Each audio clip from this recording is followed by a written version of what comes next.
Zulfikar Ghaus as a diasporic writer. Zulfikar Ghaus is one of the most acclaimed personalities in the history of Pakistani literature. He is a great poet, novelist, short story writer, autobiographer and critic. ठीक है, तो बहुत इसको सराहा जाता है Pakistani literature history में। तो वो एक बहुत अच्छा poet, novelist, short story writer और क्रिटिक है। He was born in Sialkot in a Muslim family on March 13, 1935 before partition. 1935 में उनकी पैदाइश हुई थी सियालकोट में, ठीक है, और ये बिफोर पार्टीशन थी। His birthplace was a part of subcontinent when he was born, but later in 1947 partition became the part of Pakistan. अच्छा, अब 1947 में जब पार्टीशन हुई तो सियालकोट जो था वो पाकिस्तान का हिस्सा बन गया। ही माइग्रेटेड टू बॉम्बे इन 1942। 1942 में फिर उन्होंने बॉम्बे चले गए, वहाँ पे हिजरत कर ली उन्होंने। But due to violence upon Muslims his family force to move toward England in 1954। लेकिन बॉम्बे में बहुत ज़्यादा वायलेंस हो रहा था मुस्लिम्स पे, और उसकी वजह से देवर फोर्स्ड, उनको फोर्स किया गया था कि वो इंग्लैंड मूव हो जाएं। तो फिर वो 1954 में इंग्लैंड मूव हो गए, ठीक है। ये बातें याद रखनी है आपने। Ghaus has completed his academic career in England by joining University of Keele, K-E-E-L-E. In this institute, he got many experiences. Even he met with different poets such as B.S. Johnson, Fuller, the group. He also had a chance to meet the Ted Hughes and his wife Sylvia Plath. He got the degree of graduation in 1959 and started his career as a sports journalist and teacher. वहाँ पे जब ये पढ़ रहा था England में जुल्फ़िकार गौस, तो वहाँ पे बहुत सारे राइटर से भी मिलने का मौका मिला, सिल्विया प्लैथ से, टेड ह्यूज़ वगैरह से। 1959 में ग्रेजुएशन ख़त्म हुई और फिर अपना एज अ स्पोर्ट्स जर्नलिस्ट और एज अ टीचर अपना काम शुरू कर लिया, ठीक है। From 1963 to 1969, he had worked for sports newspaper The Observer.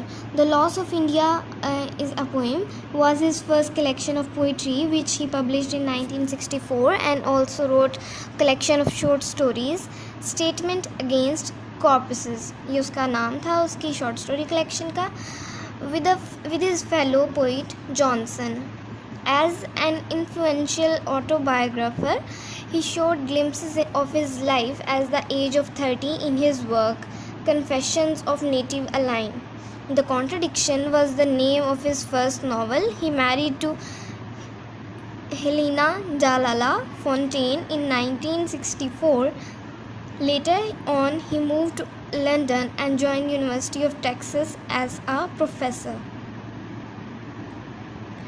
तो फिर 1964 में वो वहाँ मूव हो गए और यूनिवर्सिटी ऑफ टेक्सास में एज अ प्रोफेसर ज्वाइन कर लिया, ठीक है। This was the background of Zulfikar Ghaus.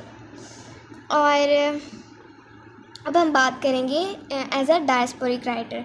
उससे पहले मैं आपको बता दूं कि डायस्पोरिक राइटर वो होता है that a person who belong to another country and migrated to some other country, ठीक है।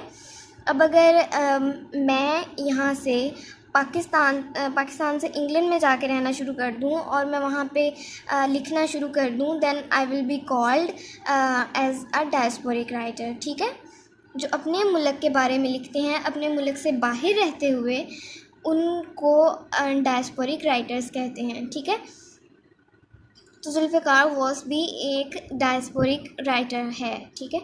The most of the work of Zulfikar Ghose is an attempt to find identity and homeland. His works are tangled with themes of diaspora, memory and homelessness. In The Loss of India, he projects nostalgic feeling of an individual from his homeland with pastoral and natural touches. अच्छा, तो जो जुल्फ़िकार गौस की poetry है, उसमें जो भी उसका novels हैं या पोइट्री है या शॉर्ट स्टोरी है, तो उसमें हमें आइडेंटिटी और होमलैंड की जो to find identity and to find homeland, ये वाला जो एस्पेक्ट है ना, ये बहुत मिलता है। हिज वर्क, और इसमें डायस्पोरिक थीम्स भी हैं लाइक मेमोरी एंड होमलेसनेस, और नॉस्टैल्जिक फीलिंग बहुत ज़्यादा है। नॉस्टैल्जिया ये होता है कि पास्ट की फीलिंग्स, चीज़ों में रहना और उन्हीं के बारे में सोचना और ये सब, ठीक है।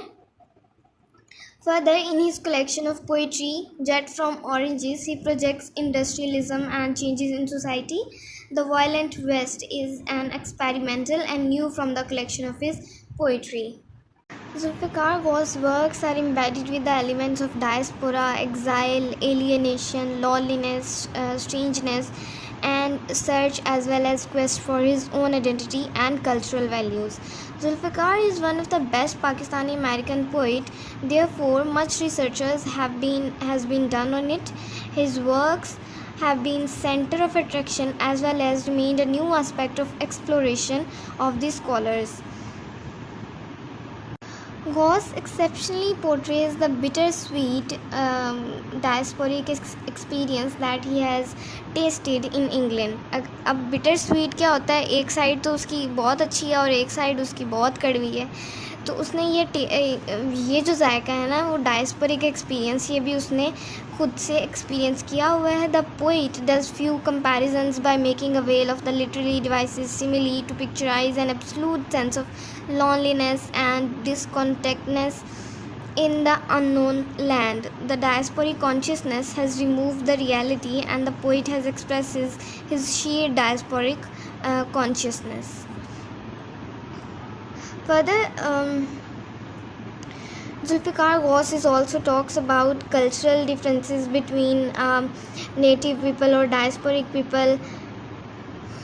Ghaus' poetry has two cultures at a single time. At once, he talks about the setting in England, then on the other land, India. He stated in his writing, the landscape, these people, is an epitome of reminiscence, surfacing diasporic consciousness, and reminiscence is explicated. It is one of the landscape poems of Zulfikar Ghaus, which has England as it is one second and the India as the other. The poem has autobiographical tone in which he realizes his state of excitement and makes distinction between his life in India and in England. ठीक है, तो ये देखो, जो diasporic writers होते हैं उनकी writings में हमें कल्चरल डिफरेंस बहुत ज़्यादा नज़र आता है. तो जुल्फ़िकार गौस भी दो कल्चर्स के बारे में बात करता है अपनी राइटिंग में. एक तो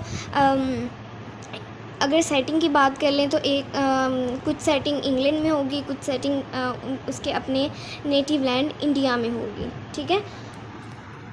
His poem A Memory of Asia is one of the most important poem which can be analyzed in context of power notion, and this poem present a scene of Indian culture steeped into Indian mythology.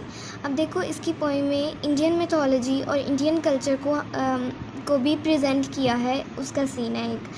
Here the poet has mentioned Ganpati. Ganpati is the Hindu god, which according to Hindu religion is the subject of power if analyzed in the present context. ठीक है. He says, lines हैं ये: pot-bellied Ganpati, the Hindu god, garlanded with marigolds and jasmine, and with his elephant head painted with red they used. Ganpati is the Hindu god with elephant trunk in Indian mythology, but here is the festival he has been carried away and being worshipped. Different fruit, mangoes, papayas, etc. and flowers, marigold and jasmine are being offered to him and have been placed in his honors. Bell are there to ring. In Indian mythology, there are different gods of knowledge, god of festivity. Similarly, in Greek mythology also there are different gods, god of love, god of beauty. These gods are actually harbingers of power. It means they have power to control that domain which has been given to them. People worship them because the powers they possess. ठीक है. तो ये देख सकते हैं कि वो कैसे बाहर रहते हुए, टेक्सास में रहते हुए अपने कल्चर के बारे में लिख रहा है. ठीक है. One chooses a language is another important poem to discuss in case of power, and in this poem the poet has talked about superiority of language, positive and negative power. अच्छा, अब ये जो पोइम है one chooses a language, इसमें poet ने superiority of language को के बारे में बात की है और उसकी जो नेगेटिव और पॉजिटिव पावर है उन दोनों के बारे में बात की है. ठीक है. The poet has correlated memory with language and talk about the importance of language in memory. He says that when reading alphabet A is just not a but, T also brings to mind for apple which we should be read in our childhood.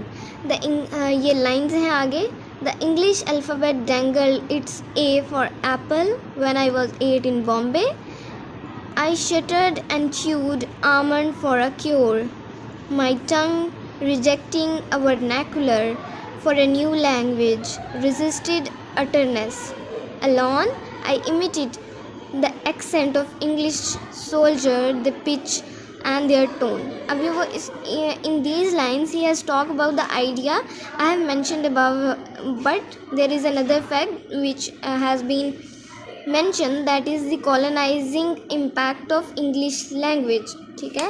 This is very much important point कि जो colonising impact था English language का वो कैसे writer ने अपनी इन lines में ज़ाहिर किया है. ठीक है. English is the language colonizers. This fact strengthen the idea of power given by a theorist Foucault. We need to go into the history of this fact to talk about English as a power language.